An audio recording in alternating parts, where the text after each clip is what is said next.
divorce so we can not be in a relationship anymore and go back to being friends and everything's gonna be fine. No, it doesn't work like that. Especially if you don't have a clean break, meaning that you guys don't talk for a good while. Yeah. Because if you just like you were fucking last week and now you're friends again, there's no time. There's no time to separate between. Yo, we were smashing, now we're friends. Like, it doesn't work like that. You gotta have a clean break. Now, if you just met and you guys got together and then, you're smashing and then you want to say, okay, we're going to break up, but let's just be friends. That shit don't work. I don't give a fuck with anybody. I don't give a fuck with anybody, so that shit don't work. Okay. That shit does not work. And that logic is super hard because that logic, yes, if you're friends before the relationship, a physical relationship, I could see it be much easier becoming friends. If you guys just met on road and talking whatever, and you form a physical relationship before our natural friendship, it could be hard. It's super hard. It could be hard. You guys are not friends. Yeah. I don't give a fuck what you say when you guys break up and you're like, we're friends now. You were never friends in the first place. Because a true friend knows knows enough about that person, knows the good, the bad, the indifferent, the ugly sides of that person. But you don't know the horrible sides about that person because maybe you broke up because you started seeing the ugly sides of that person and that made you break up in the first place. So if you already seeing the ugly side of that person, you're just like, yo, I don't want to deal with this in a relationship. Why the fuck you gonna want to deal with it as a friend? You get what I'm saying? Yeah, I see your point. Because if you're in a relationship with somebody and you're just like, okay, you guys are together, and then you find out, yo, she's a bitch, or he's a slob, or he's an asshole, and I can't deal with that assholishness about him, right? If now that you're broken up, you gonna really still tolerate that shit? As friends. You're not gonna want to tolerate that from a friend.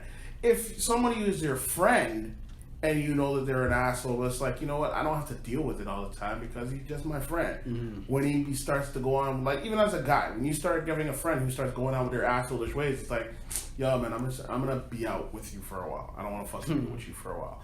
Or you have a female friend who says and does things that makes you go like, yo, man, I don't like. For most females, when they have a female friend who is a little too out there with everybody. It's like, yo, I don't want to deal with that for a while, so I'm just going to X you for like a couple weeks. You can do that kind of stuff and then still be like, yo, she's my friend, but I don't really want to deal with her all the time. Now, when you have somebody you've been dating, and then you find out that she's a bitch, I'm not putting any names out there, but I'm just saying that she's a bitch, and then I'm talking for myself. You find out she's a bitch and then you break up. You can't then say, yo, I'm going to be friends with you. Because they're like, I already know I don't like you in terms of relationship. So when I deal with you outside of the relationship, what was keeping us together was we were having sex or we did things together. Now that we're not in a relationship, a couple of things that kept us together aren't there anymore. True. So I have no reason to tolerate your bullshit. True. So I feel that you can't. There's no way. The only way that you can be friends with that person afterwards is the same way if you were friends first. If you have a complete break, separation, don't talk to each other for like a year. Just like go your separate ways. Holy. Yeah, man, I mean that seriously. Here, yo, I'm telling you. Okay, I had this friend who I knew through a mutual girl that I was dating. We were friends with the same person. We went our separate ways. Me and this girl went our separate ways. But then me and this one girl, who ended up being my girlfriend, we started talking, but we were friends first, so we developed a relationship. Then when we going on in the relationship, we broke up because I had a lot of stuff going on in my life where there was a lot of turmoil going on, and she couldn't handle it. And I told her, yo, I totally understand. I understand you can't handle it. We'll end it. Mutual breakup. We didn't talk for a year. We went our separate ways. Didn't talk for a full year. Then when we talked again, it was like we were just friends again because there was that time of separation. I went my way, she went her way. When we went back up again, it was like, hey, how's life? How you been? We didn't talk about relationship. It wasn't about us previously being in a relationship. It was seeing my friend again for the longest time. You have that time of separation to get over the relationship so that you can actually go back to being friends. But when you're just fucking and then like, oh, I'm gonna be your friend now, there's still that the sexual tension, and then there's still the resentment. Yeah, resentment's always gonna be there. It's always gonna be there. So you can't just go and say, yeah, we're gonna be friends now, even though you fucking pissed me off like this and and this and the third. And then you know what, within that friendship, they're gonna say or do something that's gonna make you go like, yo, what the fuck am I even talking to you for? True. It depends on the person's mind. Like, the person like. You coughing a lot, boy. Yo, it's a hot topic. That's why it's mud in my throat. But yo, me personally, I could do it. Okay. Your throat's saying no. You better suck on them halls, boy. Don't kill me. I think I could do it because if you really care about somebody, like really, really care about somebody, I think you could separate the physical just to make a better bond. It will just like a little fling here and there, then whatever, off you go. But if you really have a connection with somebody, like I'm not talking about like you guys like the same stuff or same hobbies and values and goals. I'm like a real actual connection with somebody. Why not give it a try? I'm not saying not to give it a try. I'm just saying it's not gonna work unless there's like an actual separation, like a divide. Like two people can't work, especially when they just came out of something. It's like, okay, you know what? I'll give a caveat. I think the only way that can work is if it's a mutual breakup and both people realize, you know what, within the relationship, they're better off. Like they developed a friendship, but there were like the physical or the actual, not even like physical, but the relationship aspect, they just can't see it with each other.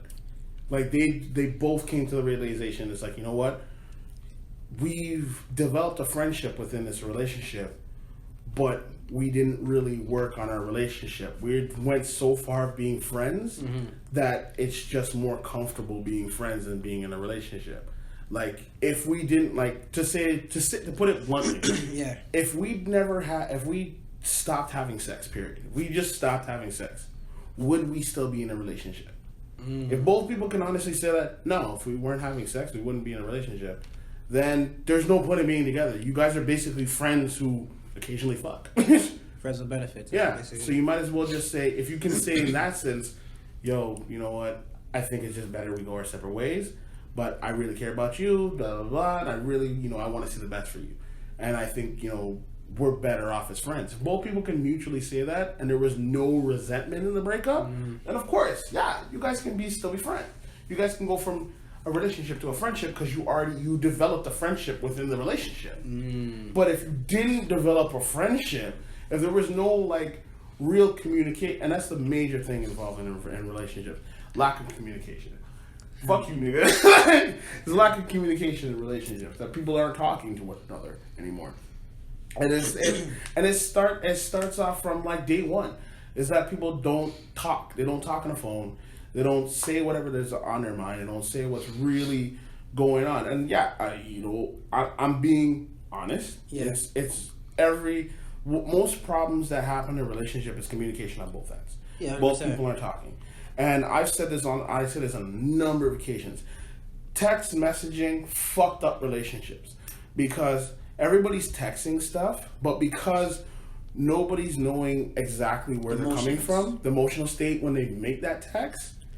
If you're in for instance, if I'm in a bad mood, right? Yeah. And I'm like, hey, how's your day? And someone just texts me, fine. What are you doing? Nothing.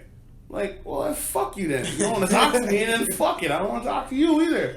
And then it's later on they call, hey, what's going on? It's like, oh, now you want to talk to me? Yeah. It's like, oh no, I was in the middle of doing stuff and I saw you messaging me, so I just wanted to message you back. But, you know, there's really nothing going on. I just wanted to make sure you're okay. It's like, it's the lack of, like, communication on both ends that causes problems because of text messaging. Like, my day, like, okay, yeah, I'm gonna put my age out there, but I'm not putting my age out there. My man's, I'm 10 years older than my man's here, all right? So my generation goes from the days of, like, before the cell phone, when we just had phones at home, and you had to literally remember a number and call. If you wanted to talk to a girl, to call her, and hopefully your parents wouldn't answer the phone. You had to set a time of, like, I'm going to call you at 5 o'clock. Make sure you're beside the house phone so I can call. Right? So that's my generation. So we had to actually, if you wanted to set up a date, you wanted to do something with somebody, you had to actually pick up your phone and say, hey, what are you doing tomorrow? I want to meet up with you. And then make plans for the time and be there, because once you left your house, there was no way to communicate with that person. Or you had to use a bell phone on the street to talk to that person, right? But nowadays, with all this technology, people are no longer talking to one another. They're not actually having a conversation. They're just saying whatever they want to say in their text messages. And also the problem is people don't read either. No. So it's like that. You know, I love the fact that you put out those posts on our page. You know, shout out to the Den of Owls page, our Instagram page. Make sure you check that out. I really appreciate the fact that you put your heart out there and put all this stuff on the page, right? The problem is that you have some people who are willing to take the time and read what you had to say, and then you got some people that are just like zombie. It's like, I don't have time to read that. You know, I like that, but I don't have time to fucking read it, right? And that's the problem. People don't read anything anymore. So, like, when somebody sends out a text message and it's like a fucking booklet of information, they're just like, nah, call me. And that's the whole thing. I'm like, I feel like if you want to talk to me and you have a lot to say, call me. Don't fucking text me a whole fucking, like, on their thing, 2 pages of shit. Fucking talk to me. Don't fucking text me that. I'm not gonna lie. I've done it a couple of times.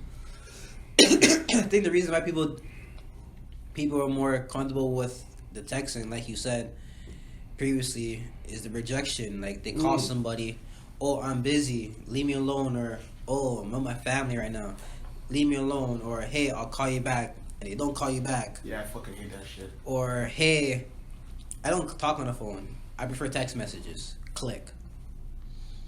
So people say, you know what, texting and even sending emails is the neutral zone. Because you go both ways. You can see the text, read it, reply back later. See the text, reply back it quick, or just don't reply back to it at all. You have 3 options. To me, I'm an asshole. Like, if I want to send you something, I'm gonna send it to you. I don't care if it's 5 paragraphs. I'm gonna send it to you, just because. And when it comes to the phone, the phone conversation, 2 minutes max. Because I think my message was clear. But if I really feel like a dickhead on that day, I'll send a voice note. That's probably going to be 30 minutes long. Or me just expressing what I got to say to you. And if I really feel like a jackass, I'll send you a letter via mail, post office, P.O. box, to your house. Okay, you're just really putting out there to people. It's like, this is how I'm gonna fuck with your shit if you're pissing me off. Because to me, that just says that, yo, you're pissing me off, so I'm gonna put it out there in format that doesn't work for you, but just works for me in a way of just expressing myself. Because the whole thing about, like, when you said about sending a voice note, that's basically your way of saying, I get to say everything I want to say without you cutting me off. 100% on the ball. You cannot interject into anything that I'm saying because I'm putting it all out there for you. Yes. I get it. I prefer, for myself, I prefer, like,